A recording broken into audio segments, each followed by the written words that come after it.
Bonjour les amis et bienvenue à ce 22e épisode de la saison 6 de la MySOS Academy. Nous allons parler aujourd'hui de la messagerie instantanée collaborative.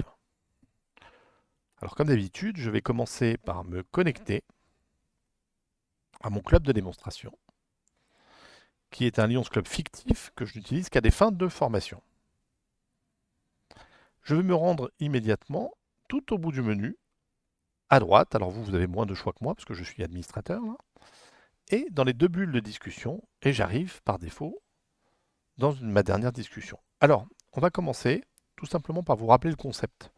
L'idée de cette messagerie instantanée collaborative était de vous fournir une fonctionnalité d'échange, de communication entre les membres du club et en dehors, qui, pour des besoins d'organisation d'une manifestation, de discussion de bureau ou entre les membres. Le tout, évidemment, comme ce qu'on trouve sur le marché avec WhatsApp ou autre, mais sans faire d'usage de vos données ou de vos informations, hein, comme c'est le cas avec toutes les applications que MyAsos que vous connaissez, puisqu'on ne fait aucun usage de vos données personnelles. Donc, nous allons partir et nous allons pouvoir discuter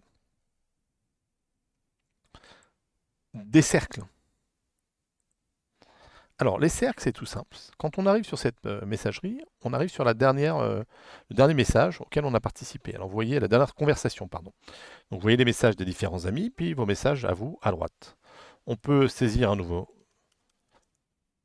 message, tout simplement, en tapant votre texte et puis en appuyant sur le bouton violet. Ce qui a pour effet d'envoyer votre message. On pourrait, si on le désire, appuyer sur les petites images et envoyer une photo qui va être automatiquement ajoutée à la conversation. Et en la saisissant, on l'envoie et elle fait partie de la conversation. Vous voyez? Donc vous connaissez ces fonctionnalités qui sont les mêmes un peu sur toutes les messageries instantanées. Néanmoins, nous avons rajouté un élément qui s'appelle les cercles. Alors les cercles, ce sont tous les groupes auxquels vous appartenez par défaut dans le club. Par exemple, le bureau de la saison, puisque je suis au bureau cette année. J'ai aussi les différentes commissions ou les manifestations auxquelles je participe. Alors lorsqu'on est comme moi sur plusieurs clubs et plusieurs associations, ça peut être un peu rempli. Donc on peut sélectionner par club et choisir les cercles qui appartiennent à ce club, hein.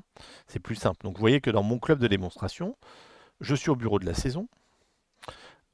Je suis membre d'une commission. Alors, vous voyez le petit pictogramme orange qui est pour la commission, donc membre de cette commission. Tout le club et différentes manifestations au groupe interne, donc parce que je suis au bureau, la gestion du club, la communication du club, le lionisme, ou des manifestations particulières comme ma vente de crêpes à emporter, mon salon du whisky ou ma vente de glace. Et à partir de là, je peux mener des discussions avec les autres membres de ce cercle, qui sont les membres de la commission qui organise par exemple cette manifestation, ou des membres que j'ai nommés comme responsables de la manifestation. Donc les cercles sont en fait des groupes qui sont définis par défaut par d'autres fonctionnalités de la plateforme. Donc c'est très très simple et vous pouvez ensuite, comme je vous le disais tout à l'heure, envoyer soit des photos, soit du texte, échanger. Et vous pouvez, lorsque vous êtes administrateur, supprimer des messages, voir la liste des membres de cette discussion et voir tous les documents qui ont été échangés sur cette discussion. Là, il n'y a qu'une photo. Donc c'est très pratique en appuyant sur ces trois petits éléments-là.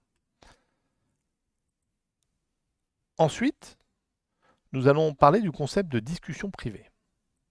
Alors le concept de discussion privée, c'est un peu comme un cercle, sauf que là, c'est vous qui allez décider de qui en fait partie, tout simplement en appuyant sur créer une nouvelle discussion privée et en allant chercher des membres. Voilà, vous voyez, j'ai un Boisis Cyril. En tapant juste le nom Boisis, il va me donner trois possibilités sur des Lions Club ou autres. Donc là, étant administrateur, j'ai l'accès à toute la base quand je fais ça. Vous ne verrez que votre organisation, hein, je vous rassure. Donc une fois que vous avez ajouté d'autres personnes, vous voyez, là, il suffit de les cliquer, puis de créer la discussion. Et cette nouvelle discussion privée apparaît là, avec un petit rond transparent, et on voit les membres de cette discussion, et on peut ensuite envoyer des messages. Donc, comme vous le voyez, c'est très très simple. Cette application va vous permettre d'échanger et de garder trace de vos échanges. Alors, une dernière chose,